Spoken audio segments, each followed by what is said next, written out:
제목으로 함께 하나님의 말씀을 나누기를 소망합니다.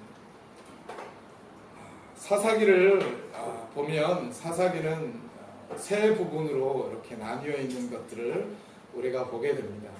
사사기 그러면 우리들의 머릿속에 드러나는 이미지가 바로 뭐냐면 사사들의 이야기를 떠오르게 되는 거죠.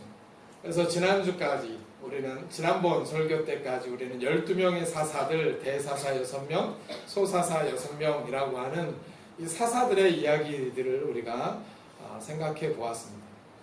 그런데 이 사사의 이야기는 3장 7절부터 16장까지 이렇게 기록되어 있습니다. 그리고 앞에 부분, 전반부, 서론의 부분에 1장부터 3장 6절까지의 서론의 부분이 있고, 그리고 이제 마지막 종결부 17장부터 21장까지의 종결부, 이렇게 세 부분으로 나뉘어지는 거죠. 그래서 앞에 부분 속에서 이스라엘이 처음에는 승리하다가 점점 타락의 길로 걸어가고 있는, 나락으로 떨어져 가고 있는, 그래서 하나님이 경고하시고 그리고 말씀하시지만 그 경고와 말씀을 무시하고 결국은 이스라엘은 그 가나안 7족속을 다 쫓아내지 못하고 그들과 동화되어서 살아가는 그런 가운데 사사들이 그 동화되어 살아가면서 겪게 되는 그 수많은 어려움들, 그 고난의 문제, 징계의 문제를, 심판의 문제들을 해결하는 이야기들을 우리가 보고 있습니다. 그리고 이제 종결부 속에서 두 가지, 크게 나누면 두 가지 이야기를 우리가 함께 볼 수 있게 됩니다. 하나는 한 가정, 그리고 한 가족, 이 한 지파의 문제를 이야기합니다. 한 가정과 한 지파가 어떻게 하나님의 말씀 앞에서 무너지고 실패하고 그리고 타락해 가고 있는지에 대해서 보여주고 있는 거죠. 그 실패가 이제 18장 이후 19장부터 나오게 되는 하나님의 나라의 전체의 실패로서 어떻게 귀결되어 갈 것인가에 대한 이야기들을 하고 있는 거죠.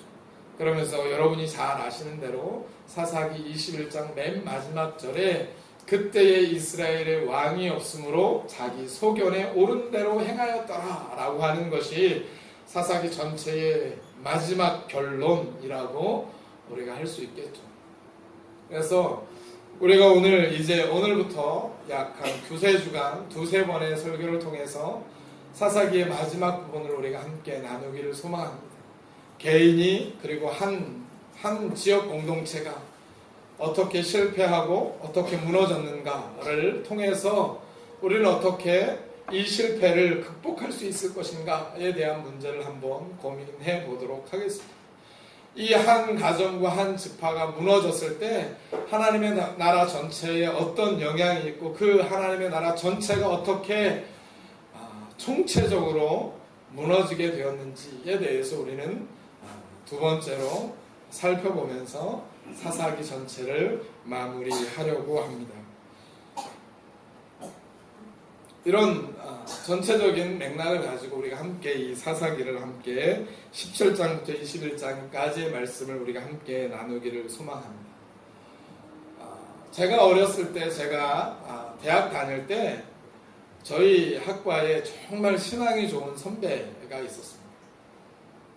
누가 봐도 저 선배는 정말 신앙이 좋은 사람이었습니다. 그런데 어느 날 이 수업 시간에 굉장히 억울한 일을 당했던 한 여학생이 있었습니다.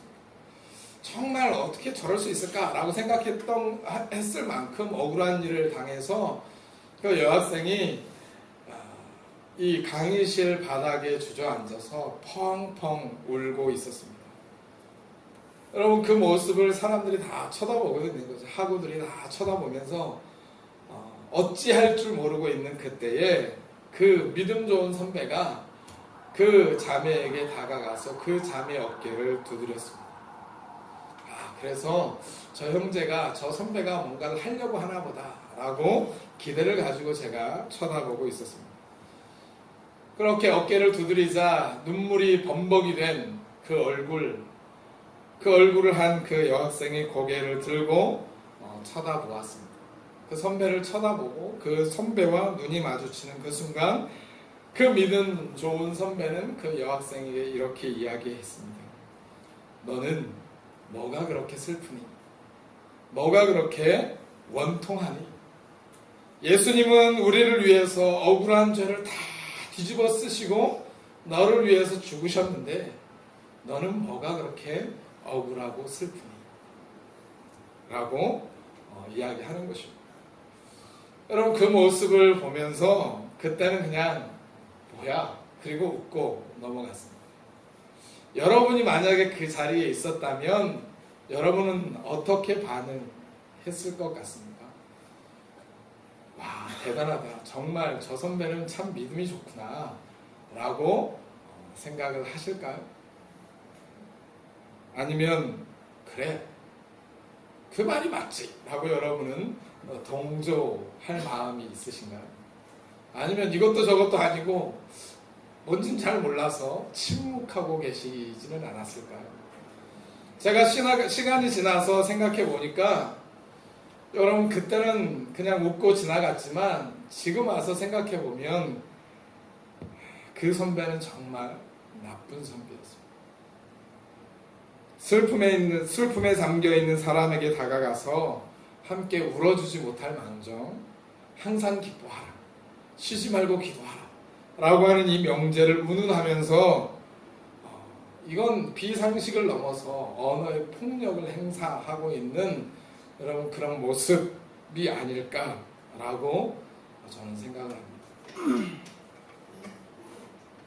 여러분 우리의 삶 가운데서도 이런 일들이 굉장히 많이 일어나는 거죠.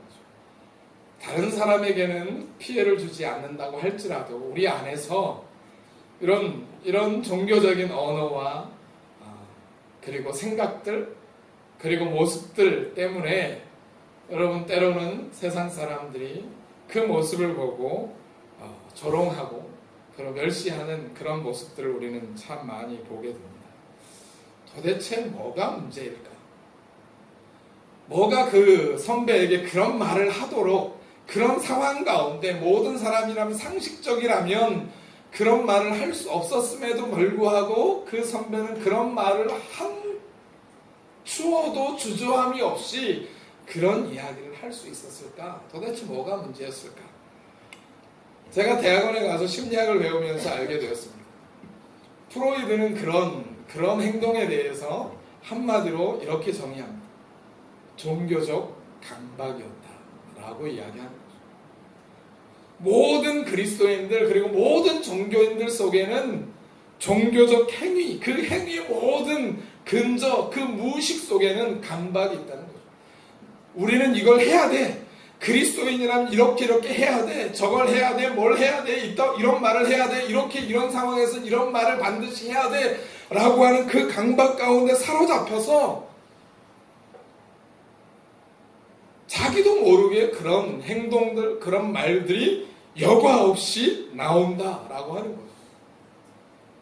그래서 모든 종교는 강박이다라고 그는 정의했습니다. 그래서 이 강박 가운데 빠져있는 그리고 이 강박 가운데 사람들을 몰아가는 그런 종교는 악이고 그런 종교는 사라져야 됩니다. 그 종교가 뭐였겠어요? 프로이드 입장에서는 기독교 하나밖에 없었던 거죠. 그 기독교는 사라져야 한다라고 여러분 주장했던 거죠. 여러분 과연 우리 마음의 근저에는 과연 어떤 동기와 어떤 이유를 가지고 우리는 저와 여러분은 그렇게 살아가고 계신가요? 저와 여러분의 삶 속에 어떤 근거 속에서 우리의 삶이 이루어지고 행동이 나타나는지에 대해서 오늘 본문을 통해서 우리가 이 본문 속에 나타나는 미가의 모습을 통해서 우리의 자신의 모습을 바라보며 어떻게 이 미가의 한계를 우리는 극복할 수 있을 것인가를 함께 고민할 수 있는 그런 귀한 시간들이 되어지기를 간절히 바랍니다. 여러분 오늘 본문에 보면 1절에 에브라임 산지에 미가라 이름하는 사람이 있었더라 라고 이야기하고 있습니다. 17절은 미가의 개인의 가족의 이야기들을 하고 있습니다. 그런데 이 미가라고 하는 말은 우리나라 성경에는 다 미가라고 번역했지만 히브리어 본문 속에 보면 미가라고 하는 이름을 두 가지로 사용합니다. 1절과 4절에 나타나는 미가는 미가 여후라고 하는 단어를 사용하고 있고요. 그리고 나머지 5번의 미가라고 하는 17장에 나타나는 그 이름들은 대부분 미가라고 하는 단축형을 사용하고 있습니다. 이 미가라고 하는 그 이름이 왜 변화됐는지에 대해서 어떤 사람은 이 본문이 전개되면서 그 사람의 삶의 모습들 그리고 삶의 결과들의 결과였다라고 주장하는 사람도 있습니다. 하여튼 이 미가나 미가 여후라고 하는 단어는 정말 좋은 이름을 가지고 있습니다. 의미를 가지고 있습니다. 누가 여호와와 같은가? 라고 하는 그 이름인 거죠. 이 땅에 누가 여호와와 비견될 수 있을 것인가? 그 내가 바라보고 내가 믿고 있는 그 여호와가 최고다라고 하는 것을 고백하는 이름, 그 이름이 바로 미가라고 하는 이름인 거죠. 굉장히 뭐예요? 신앙적인 이름인 거죠. 신앙의 이름. 여러분, 그런 이름을 가지고 있는 이 사람은 그러면 어떻게 살아야 되나요? 자기의 이름에 합당하게 살아야 됩니다. 어떻게요? 누가 하나님과 비교할 수 있으랴라고 고백하는 그 고백, 그 이름의 고백만큼 그의 삶을 살아내는 것이 여러분 가장 중요하다라고 볼 수 있겠죠. 그런데 그의 모습은 그 이름이 정말로 무색할 만큼 이상한 행동을 하고 있는 것들을 우리는 2절에서 바로 보게 됩니다. 2절을 우리 함께 읽어볼까요? 시작. 그의 어머니에게 이르되 여호와께서 전임을 잃어버리셨으므로 저주하시고 내 귀에 말씀하셨더니 보소서 그 은이 내게 있나이다. 내가 그것을 가져갔나이다. 그의 어머니가 이르되 내 아들이 여호와께 복받기를 원하노라 하니라. 여러분, 정말 훌륭한 이름을 가지고 있는 사람이 뭘 하고 있냐면 어머니의 은 1100개를 훔친 거죠. 여러분, 이 여기서 나오는 은 1100개는 여러분 얼마 정도 되는지 잘 모릅니다. 그런데 앞부분에 이 16장에 가면 드릴라에게 이 블레셋 사람들이 제안을 하는 거 있잖아요. 우리가 은 1100개를 너에게 줄게 라고 약속하는 장면이 나옵니다. 그러면 우리가 추측해 볼 수 있는 것이 뭐냐면 이 1100개는 과연 얼마쯤 될까를 곰곰이 생각해 볼 수 있는 거죠.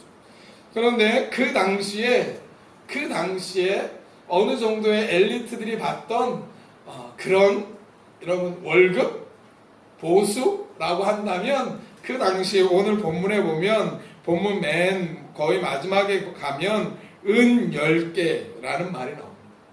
은 10개와 의복 한 벌을 내가 너에게 만들어 줄게 라고 여러분 레위인에게 제안하는 장면이 나오잖아요. 그럼 그 제안하는 그 내용을 듣고 레위인이 만족해서 그렇게 하기로 작정하는 부분이 나옵니다. 그러니까 은 10개라고 하는 것은 얼마 정도 되냐면 여러분 그 시대의 엘리트가 벌 수 있는 돈의 가장 많은 부분, 엘리트가 와 이 정도면 됐어 라고 만족할 만큼의 분량 정도 된다는 거죠. 몇 개가요? 은 20. 그러면 지금의 단위로 따지면 여러분 변호사들이나 아니면 판사나 뭐 이런 교수나 이런 사람들이 보통 한 1억 정도 연봉이 된다라고 한다면 은 1100개는 굉장히 큰 분량일 수도 있고요. 또 어떤 사람은 은 1100개를 그 정도는 아니고 좀 작은 분량 정도 될 것이다.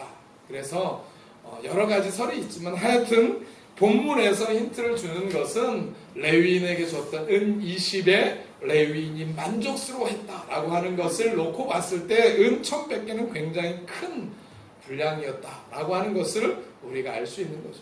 어머니의 전 재산을 이 아들이 가로챈 그 역사를, 그 행동을 여기에 보여주고 있는 거죠. 그러니까 그 자기의 재산을 몽땅 잃어버린 그 어머니가 뭘 하냐면 저주를 하는 거죠. 저주를 막 쏟아붓는 거죠. 그래, 이 은 1,100개를 가지고 간 모든, 훔쳐간 모든 그 사람에게 하나님의 저주가 임하고 뭐 말로 할 수 없는 저주를 막 쏟아붓는 거죠. 그 쏟아붓고 있는 저주가 얼마나 심각하고 얼마나 무시무시한 것인지 모르겠지만 그 저주 소리를 듣자마자, 여러분 중간입니다, 내 귀에 말씀하셨더니 내가 그 저주를 듣고 나서 뭐라 그랬어요? 그 은이 내게 있나이다. 어머니, 이 은 내가 가져갔습니다 라고 고백할 만큼 저주를 쏟아부어요. 오늘 본문에 나타나지 않지만 맨날 며칠을 저주를 아마 쏟아부었을 것입니다. 아마 이 어머니는 누가 가져갔는지 알았을까요? 몰랐을까요? 제가 볼 때는 알았던 것 같습니다. 그러니까 누구 앞에서? 자식 앞에서, 자기가 살아가는 그 앞에서 그 귀에다 대고 저주를 쏟아부으니까 이 아들이 어머님 제가 가져갔습니다. 그리고 그것들을 다 내려놓는 거죠. 그런데 웃기는 게 뭐냐면 그렇게 저주를 쏟아붓던 그 어머니가 갑자기 180도 바뀌어가지고 뭘 해요? 그의 어머니가 이르되 뭐합니까? 시작! 내 아들이 여호와께 복받기를 원하노라. 내 아들이 복받기를 원하노라. 조금 전까지 입에 담지도 못할 저주의 욕을 쏟아붓던 그 사람이 갑자기 얼굴이 180도 싹 바뀌어가지고 내 아들아 너에게 복받기를 원하노라 라고 싱글싱글 웃고 있는, 여러분 이런 모습을 여러분 2절에서 참 보는 거죠. 도저히 이해할 수 없는 장면들을 우리가 보게 됩니다. 미가의 이름과 어울리지 않는 삶의 모습들을 가지고 있는 모습도 우리가 이해할 수 없지만 미가의 어머니가 가지고 있었던 그의 행동들도 도무지 이해할 수 없는 행동들이라고 볼 수 있습니다. 그리고 더 나아가서 3절입니다. 3절의 말씀을 우리 함께 읽어보겠습니다. 시작! 미가가 은 1,100을 그의 어머니에게 도로 주매 그의 어머니가 이르되 내 아들을 위하여 한 신상을 새기며 한 신상을 부어 만들기 위해 내 손에서 이 은을 여호와께 거룩히 드리노라. 거기까지만 읽겠습니다. 여러분 3절의 말씀을 우리의 성경으로 읽다 보면 이게 뭘 의미하는지를 잘 모를 때가 있습니다. 근데 히브리어의 본문을 제가 한번 직역해 보면 순서 있는데 순서대로 한번 직역해 보면 이렇게 해석해 볼 수 있습니다. 이 은을, 내가 나에게 준 이 은 1,100개를 여호와께 내가 거룩히 드리노라. 여호와를 위하여 거룩히 드리노라. 그리고 두 번째 문장입니다. 내 손으로부터 내 아들을 위하여 새긴 신상과 부은 우상을 만들기 위해 라고 번역할 수 있습니다. 그러니까 처음에 이 어머니가 뭐라고 말하냐면 네가 준 그 돈을 내가 여호와를 위하여 여호와께 거룩히 드릴 것이다 라고 말하는 거죠. 얼마나 기뻤으면 이 모든 재물을 하나님 앞에 내가 다 드릴게 라고 고백한 거죠. 여기까지 문제가 없습니다. 그런데 문제는 그 다음 문장에 있는 거죠. 그 다음 문장이 뭔가요? 내 손으로부터 내 아들을 위하여. 갑자기 좀 이상해집니다. 여호와를 위하여 여호와께 거룩히 구분하여서 드린다 라고 말했는데 갑자기 누구를 위하여? 아들을 위하여 라고 말합니다. 아들을 위하여 뭘 만든다고요? 신상과 새긴 신상과 부어 만든 신상을 만들기 위해서 뭘 드린다고요? 여호와께 드리겠다 라고 작정합니다. 그러니까 여호와를 위하여라는 말은 허울이고 진짜 목적은 뭐에 있어요? 아들을 위하여. 두 번째는 뭐예요? 그 아들을 위해서 뭘 만든다는 거예요? 신상을 만든다. 그러니까 자기가 하나님 앞에 드린 예물의 목적이 뭐냐면 자기 아들을 위한 것입니다. 자기 아들만을 위한 것이고 또 더 나아가서 하나님 앞에 하나님의 신상을 만들기 위함이다 라고 이야기하고 있는 거죠. 또 웃긴 것은 뭐냐면 3절에 보면 모든 제물을 하나님 앞에 드릴 것처럼 말하다가 뭘 해요? 200만 하나님 앞에 드려서 신상을 만드리는 이 위선을 행하고 있는 거죠.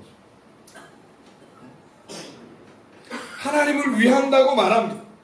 하나님을 위해서 내가 이렇게 하겠다고 말하지만 그 마음속에 근저 속에는 뭐가 있어요? 다른 생각이 있는 거예요. 어떤 다른 생각? 아들을 위하여. 그 아들을 위하는 그 이유가 바로 뭔가요? 이유는 딱 하나인 거죠. 여러분 본문 17장 전체 속에서 계속해서 반복되는 단어가 있는데 그 단어가 바로 뭐냐면 복입니다. 복이라는 단어. 복 받는 거죠. 이렇게 신상을 부어 만들고 이렇게 하면 이 가정이 아들이 복을 받고 우리 가정이 복을 받고 우리 가정이 정말 행복한 가정이 될 거야 라고 생각하는 목적을 가지고 신상을 만드는 거죠. 여러분 여호와를 위한다라고 하는데 여러분 이 시대는 어떤 시대인가요? 신명기 속에서 모세가 이스라엘을 향해서 외쳤던 그 복음의 메시지가 여러분 귀에 지금도 생생하던 시대가 아니던가요? 아니 신명기에 저 모압 지역에서 말했던 그 시대뿐만 아니라 얼마 전에 여호수아가 세겜 땅에서 이스라엘 백성들 전체를 모아놓고 하나님의 명령을 선포하고 하나님과 언약을 갱신했던 세겜에서 이스라엘 백성들의 맹세, 그 맹세가 과연 얼마나 지났나요? 불과 50년도 지나지 않은 시대입니다. 그렇게 생생하게 하나님의 말씀을 듣고 하나님의 뜻과 하나님의 말씀이 무엇인지를 알고 있었던 이 사람들 속에 이미 뭘 하고 있는 거예요?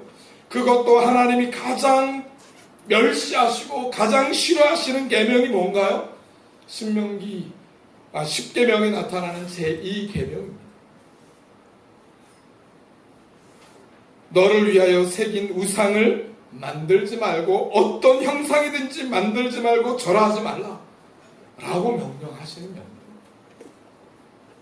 여러분 이 명령이 생생하게 우리 가운데 울려 퍼짐에도 불구하고 이 말씀이 그들 가운데 지금도 선포되고 있고 지금도 기억하고 있는 그 시점 속에서 이들이 행하고 있는 일은 뭔가요? 여호와를 위하여 라고 하면서 뭘 만드나요? 하나님이 가장 싫어하는 일을 행하고 있는 거죠. 그러면 그 신상의 이름은 뭔가요? 뭐가 되나요? 여호와를 위하여 만들었으니까 그 신상의 이름은 여호와. 두 번째로 그 신상을 어디에다 두었냐면 4절입니다. 4절 맨 마지막에 그 신상을 부어 만들어서 그 신상이 미가의 집에 있었는데 5절 그 사람이 미가에게 신당이 있으므로 그랬습니다. 가정집에 뭐가 있어요? 신당이 있습니다. 바못이라고 하는 집 안에 옛날에 우리 시골에 가면 우리 할머니 집에 가면 신주단지 뭐 이런 게 있었습니다. 거기에 뭐가 들었는지 제가 가서 이렇게 열어보려고 하면 저희 할머님이 그건 건드리면 안 된다고 막 소리쳤던 그런 신주단지가 있었습니다. 집집마다 그런 게 다 있었잖아요. 그죠? 우리나라에. 그런 것처럼 여러분 이 가나안 땅의 모든 지역을 여러분 고고학적으로 다 파보니까 거기에 이런 신당들이 집집마다 다 나오는 거예요. 근데 하나님 뭐 하지 말라고 했어요? 그런 모든 신당들을 다 부수고 그리고 오직 하나님의 전에 와서 하나님의 성소에 와서 하나님 앞에 예배할 것을 하나님이 명령하셨습니다. 그런데 이 사람은 벌써 하나님의 말씀이 아니라 세상의 삶의 방식에 동화되어 가지고 여러분 그 신당을 자기 집에 신당을 만들어 놓고 그 신당 속에 뭘 두나요? 신상을 만들어 놓은 여호와라고 이름 붙인 그 신상을 톡하니 보관해 놓고 있는 거죠.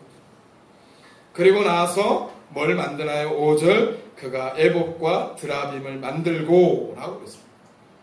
뭘 만들었어요? 에봇, 드라빔. 에봇은 무엇인가요? 대제사장이 입는 이 멋진 옷입니다.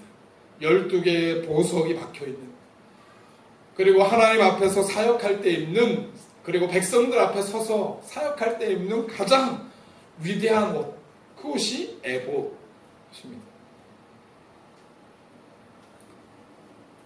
또 이 에봇이라고 하는 단어를 다윗 시대에 가면 뭐라고 설명하고 있냐면, 전쟁에 나아가서 이게 승리할 것인지 안 승리할 것인지, 실패할 것인지, 전쟁에서 패할 것인가를 점쳐보는 우림과 둠림이라는 것이 있는데, 그것을 여러분 에봇이라고 표현하기도 합니다. 성경 속에서. 그러니까 여기서 말하고 있는 건 뭐예요? 점치는 도구를 만든 거죠. 대제사장이 옷을 만들었다라기보다는 다윗 시대에 점치는 그 우림과 둠림을 만들었던 것처럼, 에봇이라고 하는 것은 대제사장이 거룩한 옷이 아니라, 탁월한 그 옷이 아니라 전쟁에 점을 치는 우림과 둠림과 같은 역할을 했던 물건이었던 거예요. 또 드라빔은 어떤 것이었나요? 여러분, 드라빔이 도대체 무엇이었는가를 사람들은 잘 알지 못합니다. 그런데 요시야 왕 때 그 드라빔이 전국에 있던 것을 보고 요시야 왕이 그 모든 드라빔을 파괴할 것을 명령하기도 했습니다. 그런데 이 드라빔을 그래서 알버트 슈바이처라고 하는, 여러분이 잘 아는 그분이 뭐라고 해석했냐면, 이 드라빔은 신상 앞에 놓여진 수많은 목각 조각 상들이었다라고 이야기합니다. 여러분, 절에 가면 뭐가 있어요? 불상이 있습니다. 그죠? 부처든지 미륵이든지 뭔가 있는 거죠. 미륵 옆에 뭐가 있나요? 어떤 절에 가면 천불이 있습니다. 주변에 천명의 작은 불상들이 쭉 놓여 있는 거 보신 적이 있나요? 여러분, 메인 이 부처가 있고 그 주변에 불상들을 쭉 놓는, 그래서 그 뒤에 그 자그마한 그 불상들, 그래서 우상 앞에 쭉 이 포로처럼 뭔가 이렇게 자랑할 것처럼 쫙 놓여진 그런 것들을 우리가 드라빔이라고 슈바이처 박사는 설명했습니다.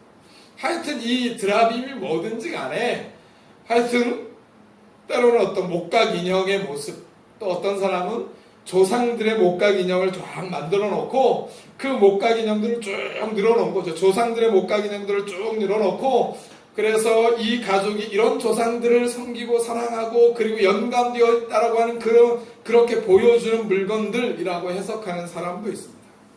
하여튼 이 드라빔이 무엇이 되었던지 간에 그 드라빔은 반드시 파괴되어야 될 것이었다라고 하는 것이었습니다. 그리고 맨 마지막에 그가 했던 역할은 바로 자기 아들을 세워, 뭘 세웠어요? 제사장으로 세웠다 라고 이야기합니다. 제사장으로 세웠다. 여러분, 이렇게 미가와 미가의 가문, 미가의 어머니, 그리고 이런 일련의 모든 행동은, 모든 행동 속에 가장 근본적인 근거가 바로 뭐냐면 뭐라고요? 성경에서 말하고 있는 것은 뭐라고요? 오직 여호와를 위하여 라고 하는 목적 때문이었다라고 일관되게 이야기하고 있는 거예요. 그런데 그의 목적과는 전혀 상관없이 전혀 반대되는 방향으로 나아가는 거죠. 하나님이 가장 미워하는 우상을 만들어 놓고, 더 나아가서 자신의 집에 신당을 만들고 신당을 두고 신당에게 절하는, 여러분, 가나안 7족 속의 삶의 방식대로 그대로 살아가기로 작정한 삶의 모습을 여기서 보게 됩니다. 그래서 결론을 6절에서 내리죠. 다 같이 읽어보겠습니다. 시작. 그때에는 이스라엘의 왕이 없었으므로 사람마다 자기의 옳은 대로 행하였더라. 이것이 미가의 삶 전체에 대한 사사기의 결론입니다. 그때에는 왕이 없었으므로 사람마다 자기 마음대로 했다라고 하는 거죠. 자기의 소견에 옳은 대로 했다라고 하는 말은 자기의 생각과 자기의 경험이 판단 기준이 되어가지고 자기의 뜻대로 다 했다는 것입니다. 자기가 좋아하는 모든 것은 다 했다라고 하는 거죠.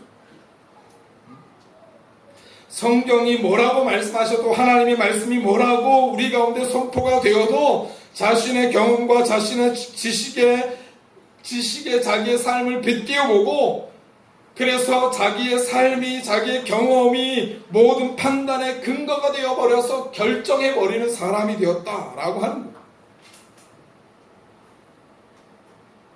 여러분 이렇게 했던 아까도 얘기했지만 미가의 삶의 목적은 뭐라고요? 복을 받기 위한 거죠. 이렇게 하나님을 위해서 신상도 만들고 신당도 만들고 그를 위해서 섬기는 제사장도 만들고 우림과 둠림도 만들고 예봇도 만들고 드라빔도 만들어서 하나님을 이렇게 섬기면 우리의 가정 속에 복이 있을 거야. 그런데 문제가 하나 생겼습니다. 제가 보기에 이 17장을 볼 때 좀 뭔가 미가가 부족했다고 생각하는 것 같습니다. 그래서 여러분 7절부터 13절의 이야기가 또 나옵니다. 여러분 7절부터 13절까지 메시지에 보면 레위인이라고 하는 사람이 나옵니다. 이 레위인이라고 하는 이 사람의 위치가 어디냐면 어떤 사람인가는 17장 속에서는 잘 보이지 않지만 18장에 가면 그 사람이 누군가를 우리는 아주 명확하게 알 수 있습니다. 그 사람이 바로 누구냐면 모세의 손자요 18장 30절입니다. 모세의 손자요 게르손의 아들인 요나단과 그의 자손이었다라고 이야기했습니다. 다시 말해서 요셉의 손자였던 게르손 그 게르손의 아들이었던 누구? 요나단의 아들이었다라고 말합니다.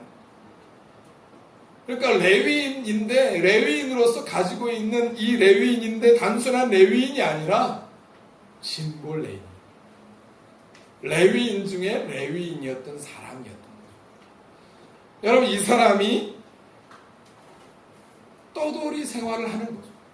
그 시대가 얼마나 타락했는지는 잘 모르지만 원래 레위인들은 각 지파 속에 도피성 속에서 살아가면서 이스라엘 전체 한 지파 전체를 섬기고 그리고 그들을 이끌었던 종교적으로 이끌었던 사람들이 바로 레위인들. 근데 이 레위인들이 유대 땅에서 거류지를 찾지 못해서 떠돌아다니는 상황이 돼버린 거죠. 그래서 어디까지 왔어요? 지금 미가 지역이 있는 에브라임 산지까지 떠돌다가 온 거죠.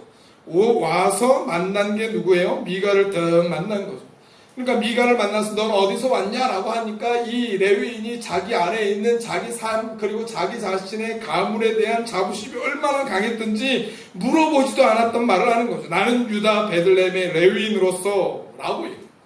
나는 유다에 거류했던 레위인이었다 라고 딱 얘기하는 거죠. 그러자 미가가 옳다거니 라고 하면서 뭐라고 얘기하나요? 너 우리 집에서 같이 살지 않을래?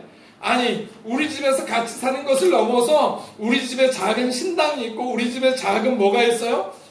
신상이 있는데 여호와의 신상이 있는데 우리 집에 대제사장으로 우리 집에서 일하지 않을래? 우리와 함께 살지 않을래? 라고 조건을 제시하면서 뭘 제시해요? 10절 은열과 의복 한 벌을 그리고 먹을 것을 날마다 너에게 줄게 라고 제안을 하는 은열과 의복 한 벌 그리고 먹을 것. 여러분 이 말을 듣자마자 레위인이 뭐 했어요? 기뻐했어요. 너무너무 감격스러워했어요. 뭐에 만족했을까요? 자기를 대제사장으로 삼아줘서 뭐 때문일까요? 은열과 의복 한 벌과 먹을 것과 잘 것이 생겼다는 그것으로 인해서 만족합니다.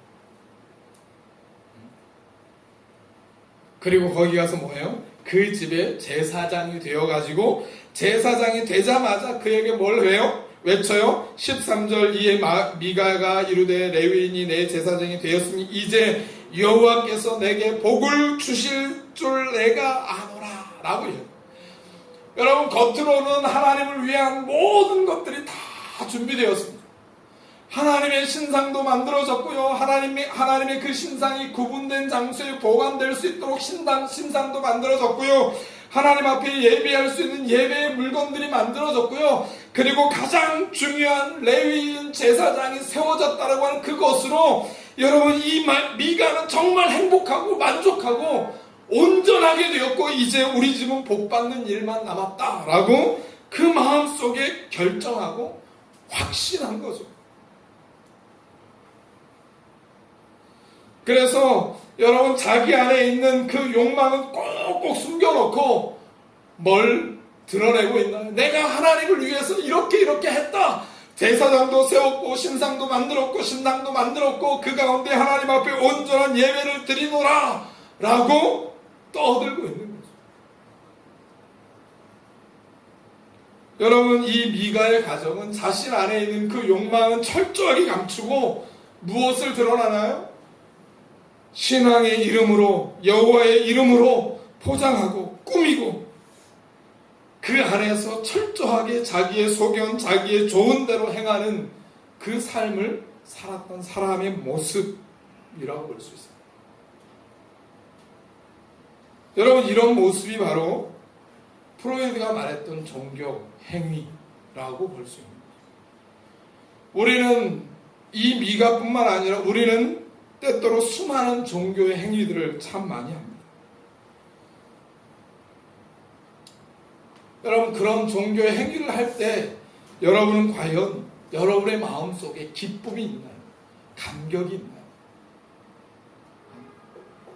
여러분 제가 어렸을 때 저를 지도했던 전도사님이 저에게 책 한 권을 선물해 줬습니다.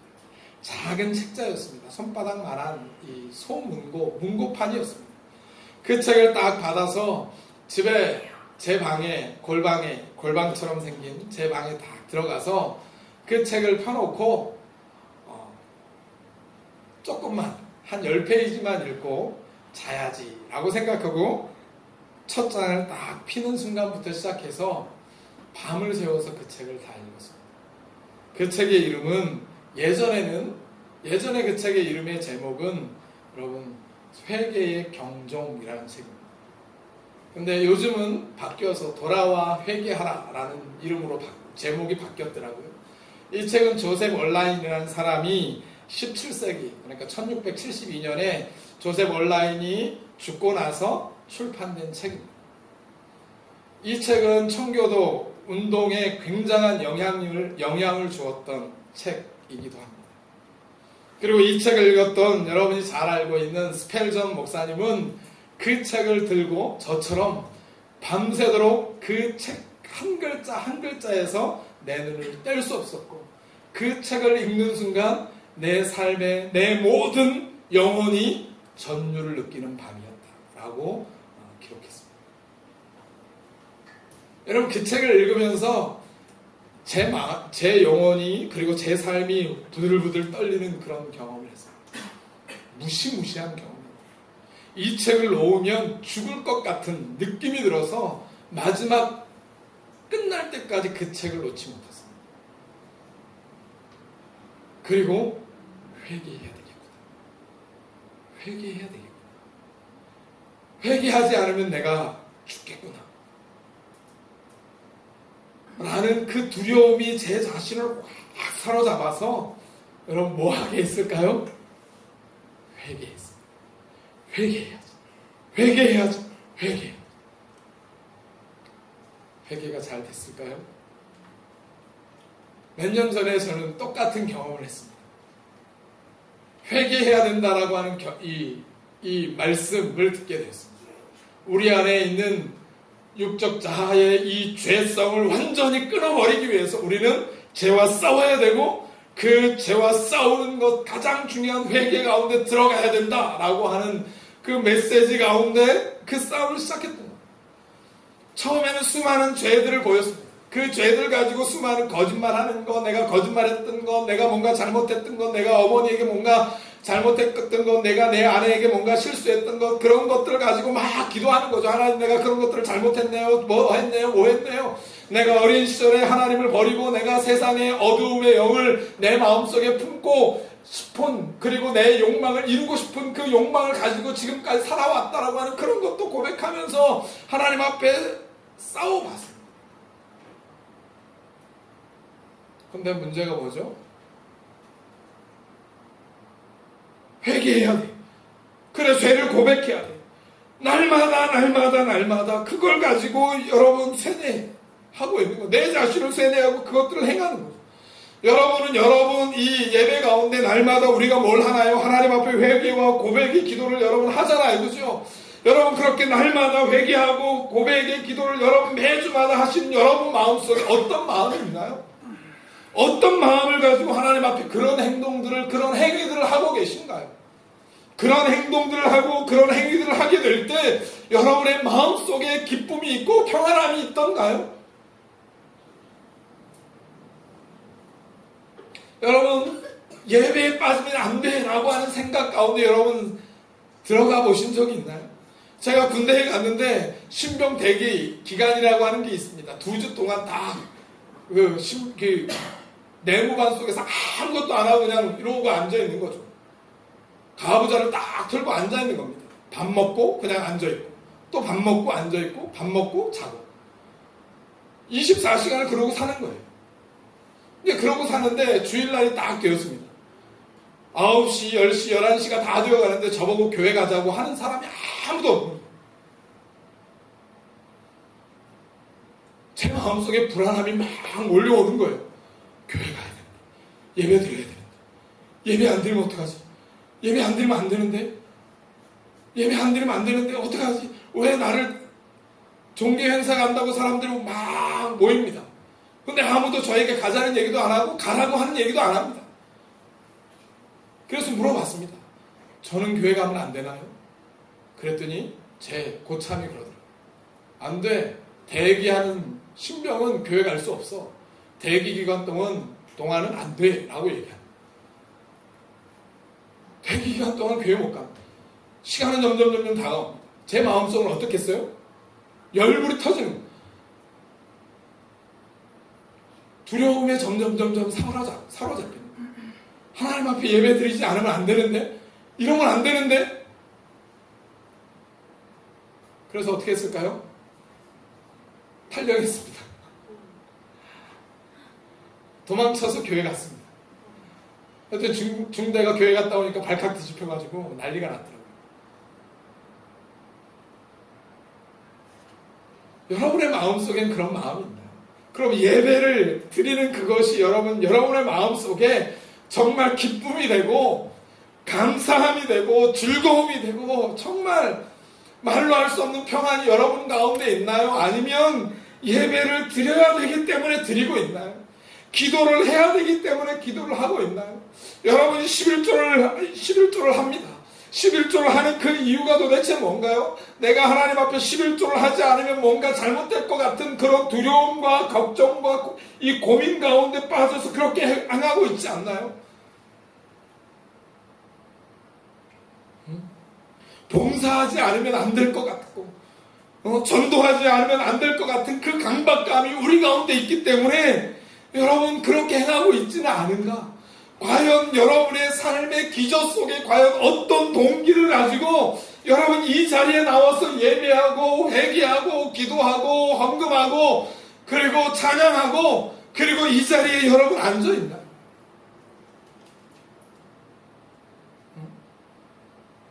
여러분 예수님 당시에 바리새인들이 하나님의 계명을 지키기 위해서 바리새인들은 자신의 목숨을 내어놓고 지키려고 그렇게 노력했던 사람입니다. 그들의 금식, 그들의 기도함, 그들의 말씀 읽음 그것은 도저히 일반 사람들이 따라갈 수 없는 경지만큼 이르렀던 사람들이었던 거죠. 그런데 그들을 향해서 뭐라고 말씀하십니까? 마태복음 23장 23절 화 있을진저 외식하는 서기관과 바리새인들이여 너희가 박하와 회향과 근처에 11조는 드리되 율법이 더 중한 바 정의와 긍휼과 믿음은 버렸도다. 종교 행위는 있는데 그 마음속에 진정한 핵심이 없는 거죠. 우리는 날마다 예배합니다. 예배 시간마다 회개합니다. 여러분은 회개 기도를 왜 하시나요? 우리가 서문에서 제가 서론에서 말했던 것처럼 항상 기뻐해야 한다라고 하는 그 말을 듣습니다. 그래서 우리는 날마다 기뻐해야 돼. 날마다 웃어야 돼. 그래서 우리의 눈에는 눈물이 가득하고 우리의 마음 속에는 슬픔이 가득함에도 불구하고 우리는 뭐 하나요? 사람들 앞에서 웃는 거죠. 목사가 화내면 안 돼 라고 하는 그 말이 여러분 일반적인 상식이 되어버렸습니다. 그러다 보니까 언제나 웃는 얼굴을 하고 있는 거죠. 목사가 이 화를 내거나 소리를 지르면 지는 거야 라고 하는 거죠. 그런 가운데 목사들이 뭐 화가 되나요? 가슴이 문드러져 가는 거죠. 그런데 정말 그렇던가요? 예수님이 정말 날마다 웃기만 하셨나요?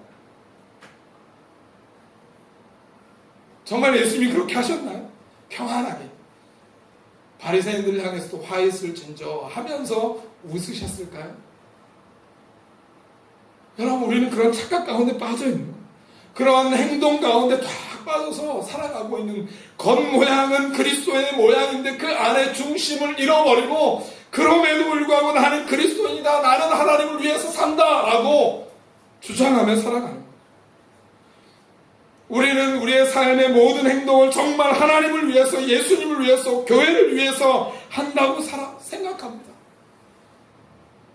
그러나 그것은 곡소리 나는 세상 속에서, 눈물로 가득 찬 이 세상 속에서 그리스도인들이 가지고 있는 축제예요.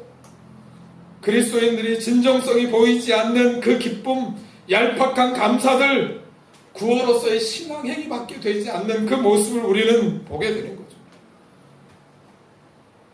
예수님께서는 요한복음 14장 15절에서 이렇게 말씀하셨습니다.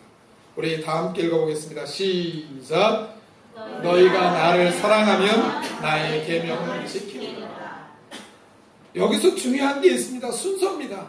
나를 사랑하면 뭘 지켜요? 계명을 지키리라. 원인이 뭐예요? 원인이 뭐죠? 나를 사랑하면. 우리가 예배하는 것, 우리가 기도하는 것, 우리가 회개하는 것, 이 모든 것의 근원이, 이유가 어디에 있나요? 나를 사랑하면.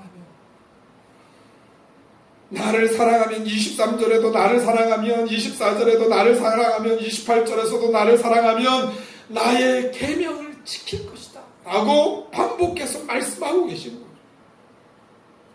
여러분의 모든 행위가, 여러분의 삶의 모든 말과 대화와 삶의 모든 것이 하나님을 사랑함에 이루어지고 있는 일들인가요? 그 사랑 때문에, 내가 하나님 앞에 사랑받았기 때문에 여러분은 정말 그 계명을 지키고 그 계명을 지키기 위해서 노력하고 계시나요?